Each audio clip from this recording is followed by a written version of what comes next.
प्रिय भक्तों, आज का सबसे बड़ा संकट क्या है? बेरोजगारी, प्रतिस्पर्धा, टेक्नोलॉजी का दबाव या दिशा की कमी? आज का युवा पढ़ा लिखा है, स्मार्ट है, डिजिटल है, लेकिन क्या वह भीतर से शांत है? मोबाइल में हजारों फॉलोअर्स है, पर जीवन में एक भी मार्गदर्शक नहीं है। यही कारण है कि आज का विषय केवल चर्चा नहीं है, जीवन की आवश्यकता है। आधुनिक संत और युवा पीढ़ी। क्या आज के युग में संतों की जरूरत है? क्या संत केवल आश्रमों में रहने वाले लोग हैं? क्या आध्यात्मिकता युवाओं को पीछे ले जाती है, या वही आध्यात्मिकता युवाओं को सही दिशा देती है? आज हम इन्हीं प्रश्नों के उत्तर इस कथा में खोजेंगे। राम राम प्रिय भक्तों, भक्ति बीट्स में आपका स्वागत है। प्रिय भक्तों, आज का विषय है आधुनिक संत और युवा पीढ़ी। इस कथा से जुड़े रहने के लिए हमारे चैनल को सब्सक्राइब करें और इस कथा के अंत तक बने रहें। भक्तों, आज का युग तेज है, बहुत तेज है। सूचना की गति तेज है, प्रतिस्पर्धा की गति तेज है, अपेक्षाओं की गति तेज है। लेकिन क्या मन की शांति भी उतनी ही तेज है? आज का युवा सब कुछ जानता है, गूगल पर उत्तर मिल जाता है, यूट्यूब पर समाधान मिल जाता है, सोशल मीडिया पर प्रेरणा मिल जाती है, लेकिन जीवन का अर्थ वह कहाँ मिलेगा? युवा के पास डिग्री है पर दिशा नहीं है, कौशल है पर स्थिरता नहीं है, सपने हैं पर संयम नहीं है। और यहीं से आधुनिक संतों की आवश्यकता शुरू हो जाती है। संत का अर्थ क्या है? संत वह नहीं है जो केवल मठ में बैठे। संत वह है जो जीवन को संतुलन सिखाए। संत वह है जो ऊर्जा को दिशा दे। संत वह है जो भ्रम को स्पष्टता में बदल दे। आज का युवा बुरा नहीं है, वह भ्रमित है। वह आलसी नहीं है, वह असंतुलित है। वह कमजोर नहीं है, वह अकेला है। और जब युवा अकेला हो जाता है तो वह या तो भीड़ का हिस्सा बन जाता है या फिर अपने ही मन में खो जाता है। इसीलिए आज का विषय बहुत जरूरी है, आधुनिक संत और युवा पीढ़ी का संबंध। अंत तक जरूर बने रहिए। प्रिय भक्तों, इतिहास गवाह है, जब समाज दिशाहीन हुआ तब संतों ने उसे संभाला। जब अज्ञान बढ़ा तब ज्ञान का दीप जला। जब विभाजन बढ़ा तब प्रेम का संदेश आया। संत समाज के विरोधी नहीं होते, वे समाज के सुधारक होते हैं। संत युवाओं को रोकते नहीं हैं, वे उन्हें उन्नति का सही मार्ग दिखाते हैं। याद रखिए, ऊर्जा स्वयं में अच्छी या बुरी नहीं होती, वह केवल शक्ति होती है। यदि वह शक्ति सही दिशा में जाए तो निर्माण करती है, गलत दिशा में जाए तो विनाश करती है।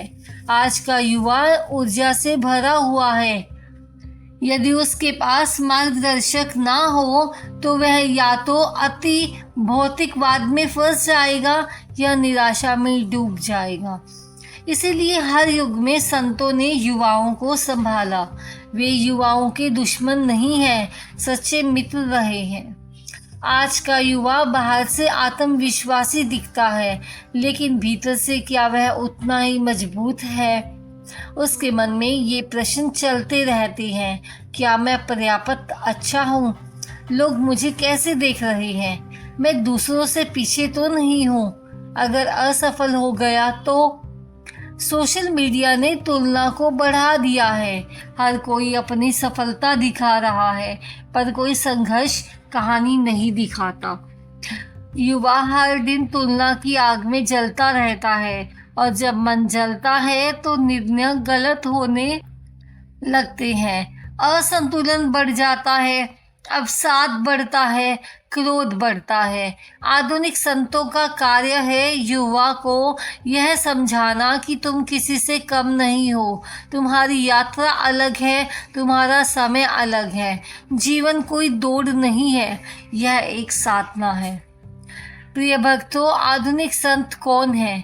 क्या वह केवल धार्मिक व्यक्ति हैं? नहीं, आधुनिक संत वह है जो युवा को डर से मुक्त करे, जो उसे दोष ना दे बल्कि समझे, जो उसे कहे तुम्हारी ऊर्जा पवित्र है, तुम्हारी जिज्ञासा आवश्यक है, तुम्हारे प्रश्न उचित है। संत प्रश्नों को दबाते नहीं, उत्तर देते हैं। संत परंपरा को थोपते नहीं, मूल्य सिखाते हैं। आज के समय में संत वह है जो टेक्नोलॉजी को शत्रु ना माने बल्कि संतुलन सिखाएं, जो युवाओं को संसार छोड़ने को ना कहे बल्कि संसार में रहते हुए शांति सिखाएं। कई युवा सोचते हैं यदि मैं आध्यात्मिक हो गया तो क्या मैं महत्वाकांक्षी नहीं रहूँगा। यह सबसे बड़ा भ्रम है। आध्यात्मिकता महत्वाकांक्षा को खत्म नहीं करती, उसे शुद्ध करती है। जब महत्वाकांक्षा में केवल स्वार्थ होता है तो तनाव पैदा होता है।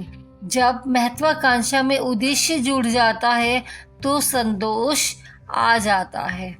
आध्यात्मिकता 3 चीजें देती हैं: focus, emotional balance, moral clarity. जिस युवा के पास ये तीनों हो वह असफलता से नहीं डरता, वह असफलता से अहंकारी नहीं होता, वह तुलना से परेशान नहीं होता, वह स्थिर रहता है और स्थिरता ही असली शक्ति है। प्रिय भक्तों, आज स्वयं से पूछो, क्या मैं केवल बाहरी सफलता चाहता हूँ या आंतरिक शांति भी? क्या मैं केवल दिखावा चाहता हूँ या सच्चा सम्मान भी मिले? क्या मैं भीड़ का हिस्सा बनना चाहता हूँ या दिशा देने वाला बनना चाहता हूँ? या दिशा देने में कुछ भला हो। अगर मैं दिशा देने वाला बनना चाहता हूँ तो मुझे संतों की शिक्षाएं बहुत आवश्यक है। आज का सबसे बड़ा गुरुकुल क्या है? मोबाइल। सबसे बड़ा शिक्षक कौन है? एल्गोरिथम। और सबसे बड़ी प्रतिस्पर्धा कौन है? तुलना। तकनीक स्वयं में ना तो पवित्र है ना ही अपवित्र है, वह केवल एक साधन है। लेकिन प्रश्न यह है, क्या हम तकनीक का उपयोग कर रहे हैं या तकनीक हमारा उपयोग कर रही है? हर नोटिफिकेशन आपके ध्यान को तोड़ता है, हर लाइक आपके मस्तिष्क को डोपामिन करता है। धीरे धीरे मन बाहरी मान्यता का आदी हो जाता है। यही आधुनिक संतों की भूमिका शुरू होती है। वे तकनीक से भागने को नहीं कहते, वे कहते हैं स्वामी बनो, दास नहीं। प्रिय भक्तों, डिजिटल अनुशासन क्या है? दिन में निश्चित समय पर सोशल मीडिया चलाना, सुबह उठते ही मोबाइल ना यूज़ करें, सोने से पहले स्क्रीन मत देखें, सप्ताह में एक डिजिटल उपवास जरूर रखें। यह आधुनिक तप है।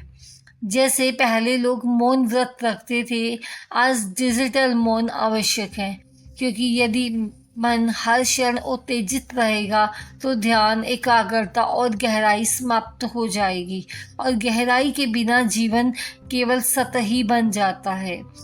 आज युवा की सबसे बड़ी समस्या है अदृश्य पीड़ा।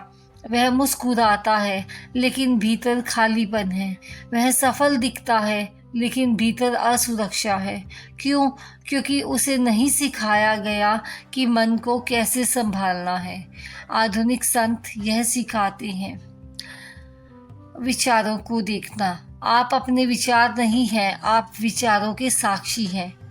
भावनाओं को स्वीकारना। क्रोध आया उसे दबाओ मत, समझो। दुख आया उससे भागो मत, बैठो। ध्यान का अभ्यास करो। रोज 10-15 मिनट श्वास पर ध्यान दो। धीरे धीरे मन स्थिर होने लगता है। जब मन स्थिर होता है तो आत्मविश्वास जन्म लेता है। और याद रखिए, आत्मविश्वास बाहरी प्रशंसा से नहीं, आंतरिक स्थिरता से आता है। भक्तों, आज की दुनिया में प्रतिभा बहुत है, लेकिन चरित्र कम है। प्रतिभा आपको आगे ले जाती है, चरित्र आपको टिकाए रखता है। आधुनिक संत युवाओं को यह सिखाते हैं: ईमानदारी, अनुशासन, संयम, कृतज्ञता। ये शब्द पुराने लग सकते हैं, लेकिन यही स्थायी सफलता का आधार है। किसी भी राष्ट्र का भविष्य उसकी युवा पीढ़ी के चरित्र पर निर्भर करता है। यदि युवा केवल सुविधा चाहता है तो राष्ट्र कमजोर होगा। यदि युवा मूल्य चाहता है तो राष्ट्र मजबूत होगा। आज का सबसे बड़ा विद्रोह क्या होना चाहिए? अधर्म के विरुद्ध नहीं, स्वार्थ के विरुद्ध। जब युवा अपने भीतर के स्वार्थ से लड़ता है तभी असली क्रांति होती है। भक्तों, सबसे गहरा सत्य यह है, हर युवा के भीतर एक संत छिपा है। संत का अर्थ है जागरूक, संतुलित, करुणा में अनुशासित। जब युवा केवल भोग में खो जाता है तो उसकी चेतना नीचे चली जाती है। जब वह संयम अपनाता है तो चेतना ऊपर उठती है। अपने भीतर के संत को जगाने के 5 कदम हमेशा याद रखें। प्रतिदिन आत्मचिंतन करें। आज मैंने क्या सीखा? संगति का चयन करें, जैसी संगति वैसी चेतना।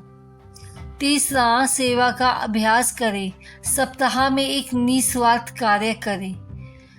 लक्ष्य स्पष्ट रखें, जीवन का उद्देश्य लिखिए। 5वां और आखिरी नियम, कृतज्ञता करें। रोज 3 चीजें लिखिए जिनके लिए आप आभारी हैं। धीरे धीरे आप पाएंगे आपका गुस्सा कम हो रहा है, तुलना घट रही है, धैर्य बढ़ रहा है। यही भीतर के संत का जागरण है। प्रिय भक्तों, आपको संन्यास लेने की कोई ज़रूरत नहीं है। आपको संसार छोड़ने की कोई आवश्यकता नहीं है। आपको केवल अपने भीतर प्रकाश जलाना है। आधुनिक संत वही है जो युवाओं को संसार में रहते हुए शांति और शक्ति सिखाए, और आधुनिक युवा वही है जो प्रगति के साथ मूल्य भी रखे। भक्तों, आज आपने केवल एक प्रवचन नहीं सुना, आज आपने अपने ही जीवन का आईना देखा है। यहीं पर यह कथा समाप्त होती है। शायद इस पूरे ज्ञान में कहीं ना कहीं आपको अपना संघर्ष दिखा होगा, अपना डर, अपनी उलझन, अपनी बेचैनी और शायद अपनी छिपी हुई शक्ति भी। आज का युवा कमज़ोर नहीं है, वह थका हुआ है, वह भ्रमित है, वह अपेक्षाओं के बोझ तले दबा हुआ है। उसे कहा जाता है टॉप करो, सफल बनो, नाम कमाओ, लेकिन यह कोई नहीं कहता शांत भी रहो, स्वस्थ भी रहो, संतुलित भी रहो। यही संतों की आवाज़ है। आपका जीवन केवल नौकरी पाने के लिए नहीं है। आपका जीवन केवल पैसे कमाने के लिए नहीं है। आपका जीवन केवल दूसरों को प्रभावित करने के लिए नहीं है। आपका जीवन एक उद्देश्य है। आपका जीवन एक संदेश है। आपका जीवन एक संभावना है, और यदि यह संभावना जाग गई तो आपका परिवार बदलेगा, आपका समाज बदलेगा, आपका राष्ट्र बदलेगा। अपने भीतर के संत को पहचानो। संत का क्या अर्थ है?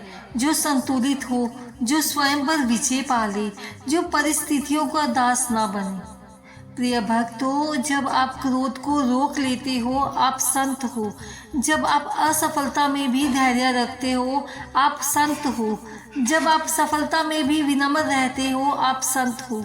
संत बनना भागना नहीं है, संत बनना जागना है। तुलना छोड़ो, यात्रा शुरू करो। दूसरों की सफलता देखकर मत घबराओ। हर व्यक्ति की घड़ी अलग है। किसी का समय अभी है, किसी का समय आने वाला है। सोशल मीडिया पर जो दिखता है वह पूरी कहानी नहीं है। तुम अपनी कहानी लिखो। दूसरों की कहानी देखकर अपने अध्याय मत फाड़ो। एक दिन ऐसा आएगा जब तुम पीछे मुड़कर देखोगे और पूछोगे, क्या मैंने जीवन केवल भागते हुए बिताया, या क्या मैंने सच में जिया? यदि तुमने संतुलन रखा, यदि तुमने मूल्य अपनाए, यदि तुमने अपने भीतर के संत को जगाया, तो तुम गर्व से कहोगे, मैंने केवल सफलता नहीं पाई, मैंने शांति भी पाई। प्रिय भक्तों, देश को केवल इंजीनियर नहीं चाहिए, देश को केवल डॉक्टर नहीं चाहिए, देश को केवल अधिकारी नहीं चाहिए, देश को चाहिए चरित्रवान युवा, संवेदनशील युवा, जिम्मेदार युवा। यदि तुमने अपने भीतर के संत को जगा लिया, तो तुम केवल अपने परिवार को नहीं, पूरे समाज को दिशा दोगे। याद रखो, युग संतों से बदलता है और संत युवा से जन्म लेते हैं। आइए मन ही मन एक संकल्प लें, मैं कभी तुलना नहीं करूंगा, मैं स्वयं को कम नहीं समझूंगा, मैं अपने लक्ष्य के प्रति अनुशासित रहूंगा, मैं अपने माता पिता का सम्मान करूंगा, मैं सप्ताह में कम से कम एक सेवा कार्य करूंगा, और सबसे महत्वपूर्ण, मैं हर दिन 10 मिनट अपने मन के साथ बैठूंगा। एक प्रार्थना कीजिए, हे परमात्मा, इस युवा पीढ़ी को दिशा दे, उन्हें केवल सफलता नहीं सद्बुद्धि दे, उन्हें केवल प्रसिद्धि नहीं विनम्रता दे, उन्हें केवल धन नहीं धैर्य दे, उन्हें केवल शक्ति नहीं करुणा दे, उनके भीतर के संत को जगा दे। प्रिय भक्तों, तुम समस्या नहीं हो, तुम समाधान हो। तुम्हें बदलने की ज़रूरत नहीं है, तुम्हें जागने की ज़रूरत है, और जिस दिन तुम जाग गए उस दिन यह युग बदल जाएगा। कहिए, मैं आधुनिक युवा हूँ, पर मेरे मूल्य शाश्वत हैं। मैं प्रगति करूँगा, पर अपने चरित्र से समझौता नहीं करूँगा। मैं सफल बनूँगा, पर शांत भी रहूँगा। प्रिय भक्तों, अगर यह कहानी, यह ज्ञान आपके हृदय को छू गया हो, तो इसे केवल सुनकर मत छोड़िए, इसे अपने जीवन का निर्णय बनाइए, क्योंकि जब युवा जागेगा तभी युग बदलेगा। यहीं पर इस कथा का समापन होता है। यदि आपको यह कथा पसंद आई हो तो इसे अपने दोस्तों मित्रों में ज़रूर शेयर करें। कमेंट में जय श्री राम जरूर लिखें और कथा को लाइक करें। भक्ति बीज से जुड़ना ना भूलिए। हम मिलते हैं फिर एक नई ज्ञान, नई कहानी के साथ, नए आत्मविश्वास के साथ। तब तक बने रहिए भक्ति बीज के साथ। धन्यवाद दोस्तों।